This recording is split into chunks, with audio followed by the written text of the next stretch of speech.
Hi guys! Welcome sa aking YouTube channel at kung bago ka pa lang dito, don't forget to like, subscribe, and share this story sa mga kakilala niyo mahilig makinig ng mga horror story.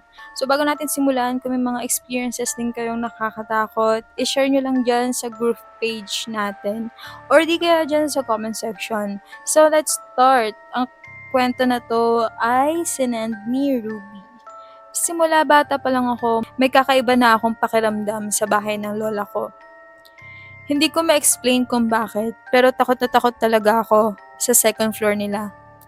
Lalo na sa isang kwarto doon. Hanggang ngayon na 23 na ako, hindi pa rin ako umaakit mag-isa. Every time na nag-i-stay ako sa bahay nila, may naririnig akong footsteps.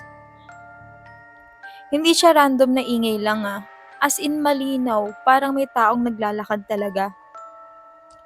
Nagsisimula siya sa isang dulo ng kwarto tapos dahan-dahang maglalakad papunta sa kabilang side. Tapos hihinto. Minsan 2 beses pa yun nangyari sa isang gabi. Hindi ko to naririnig noon. Nagsimula lang nung around 14 years old ako. Nung pinalipat ako ng tulugan sa first floor. Yung kwarto ko, eksaktong nasa ilalim nung kinakatakutan kong kwarto sa taas. Yung kwarto na yon, sobrang creepy talaga. Mahaba siya at makitid. Pagpasok mo, may mga closet sa left and right. Tapos may kama sa gitna. At may bintana sa dulo. Growing up, kinukwento ng lola at lolo ko na yung mga anak daw ng dating may-ari ng bahay. May nakikita raw na gorilla or gorilla na lumalabas sa closet sa gabi. Sumasayaw sa kwarto tapos babalik ulit sa loob. Siyempre, dati parang kwento lang sa akin yun, hanggang sa ako na mismo nakaranas. Isang gabi, nakahiga lang ako. Gising pa. Madilim ang buong bahay, at bigla akong narinig, may mga yabag galing sa taas. Dahan-dahan siyang naglalakad, papalapit. Hanggang dumaan mismo sa ibabaw ko. Tapos tumigil sa kabilang side. Nanigas talaga ako sa takot, alam ko yung tunog ng footsteps. Hindi to simpleng creaking lang ng bahay. Pero sabi nga nila, minsan daw ang lumang bahay, gumagawa ng ingay dahil sa kahoy at structure nito. Pero iba to Sobrang klaro neto. Tinakbo ko yung kwarto ng lolo ko at sinabi ko narinig ko. Sabi niya, lumang bahay lang yan, umiingay talaga yan. Pero binuksan niya ilaw sa dining area para medyo kumalma ako. Kaya bumalik ako sa kama, then biglang nagsimula ulit yung yabag. Pero this time sa kabilang dulo na ng kwarto sa taas. Yung malapit sa bintana. Naglakad ulit siya, pabalik-balik, at duman ulit sa ibabaw ko. At tumigil sa pinto. Akala ko tapos na. Pero hindi pa pala. After ilang seconds, narinig ko na naman, this time, pababa ng hagdan. 1, 2, 3, 4, 5. Tahimik lang. Then, umulit yung bilang. Tapos tumahimik ulit. Hanggang sa umabot sa first floor. Doon na ako tuluyang natakot. Kasi kung ano man yon, nasa parehong floor ko na. Tinitigan ko yung doorway ng kwarto ko. May ilaw galing dining area kaya kita ko yung labas. Bigla akong nakaramdam ng hilo sa sobrang takot. Parang nagdi-distort paningin ko. Tinakpan ko yung sarili ko ng kumot. Then may narinig akong scratching sa loob ng kwarto ko. Alam ko agad kung saan galing. Sa gun case ng lolo ko. Hindi siya mahina. Malinaw ito, parang may kuko na dumadaan sa kahoy. Nag-i-scratch lang siya. Narinig ko pa yung konting galaw ng pinto ng cabinet sa bawat gasgas. Gusto kong sumigaw pero walang lumalabas na boses. After ilang seconds sa pasigaw ako ng malakas, agad dumating ang lolo ko pero syempre hindi siya naniwala. Kinabukasan sinabi niya sa lola ko yung nangyari. Ang sagot lang ng lola ko, ganyan din sinabi ng pinsan mo nung nagstay siya dito. May narinig din daw siyang footsteps. Doon ako lalong kinilabutan. Simula noon, kahit ilang beses pa akong bumalik doon, naririnig ko pa rin yung footsteps sa taas. Hindi na siya bumaba ulit tulad ng first night. Pero hanggang ngayon, natutulog ako na nakatalikod sa pinto, may headphones at pilit ini-ignore ang lahat. Kasi honestly, kung bumaba ulit siya, ayoko nang malaman kung ano talaga siya. Baka nga, baka nga yung gorilla. Baka nasa ano ka lang, Monster Corp. Alam mo yun, yung movie na yun. Maganda din yun, no? It's not totally scary. Ano lang siya. Pang kids siya. Pero nakakatakot yun na. Alam niyo yung yung movie ng, tawag dito? Tagalog yun eh. Napanood ko yun eh. Basta yun na yun. Meron talagang may nilalang sa taas ng floor. Pero ang nakakatakot, yung kahit sino yung tumira doon sa bahay ng lolo at lola nila, mararanasan yung footsteps.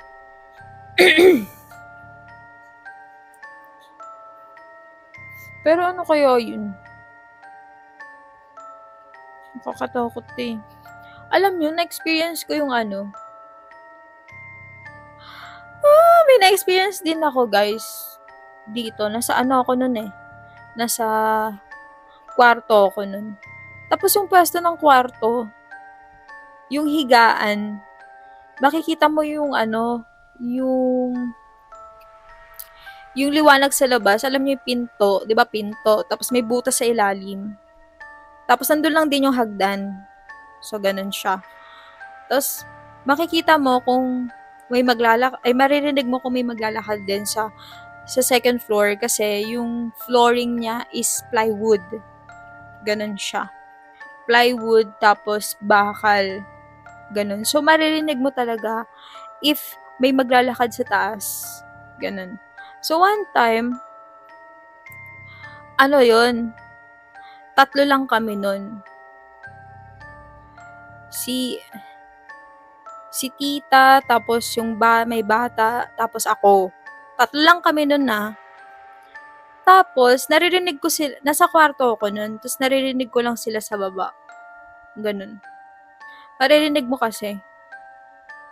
Nanonood lang, ganun. Tapos, di ko alam kung anong ginagawa. Basta ang alam ko talaga, nasa baba lang sila.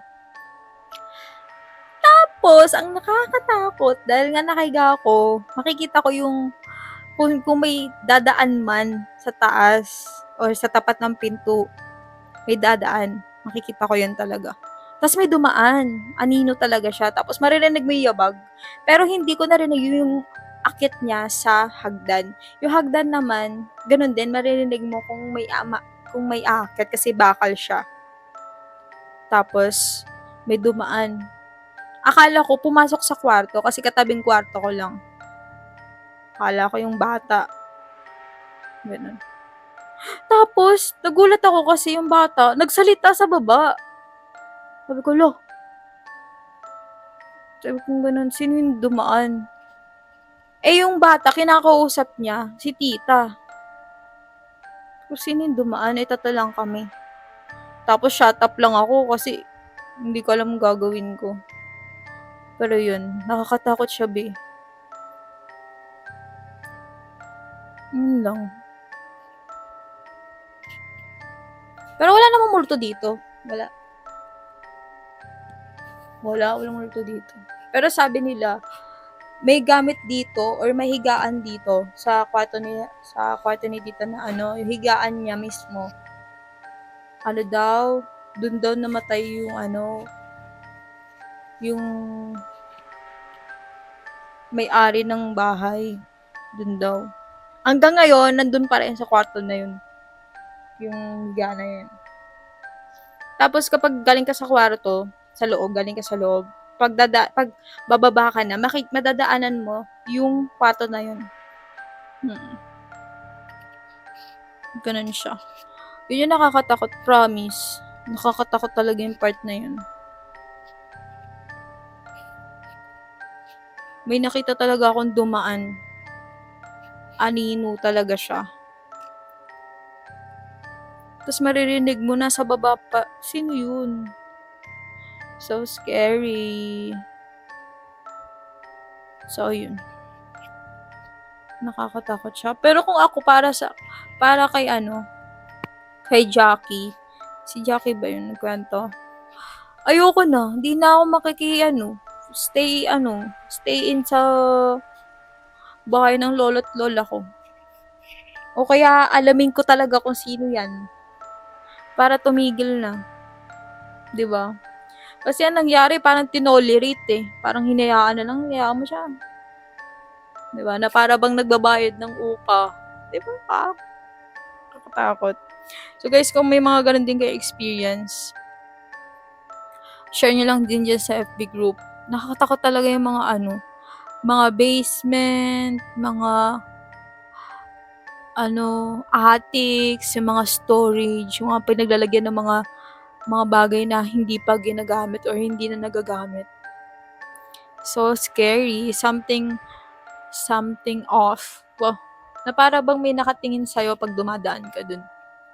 Sa sobrang tahimik.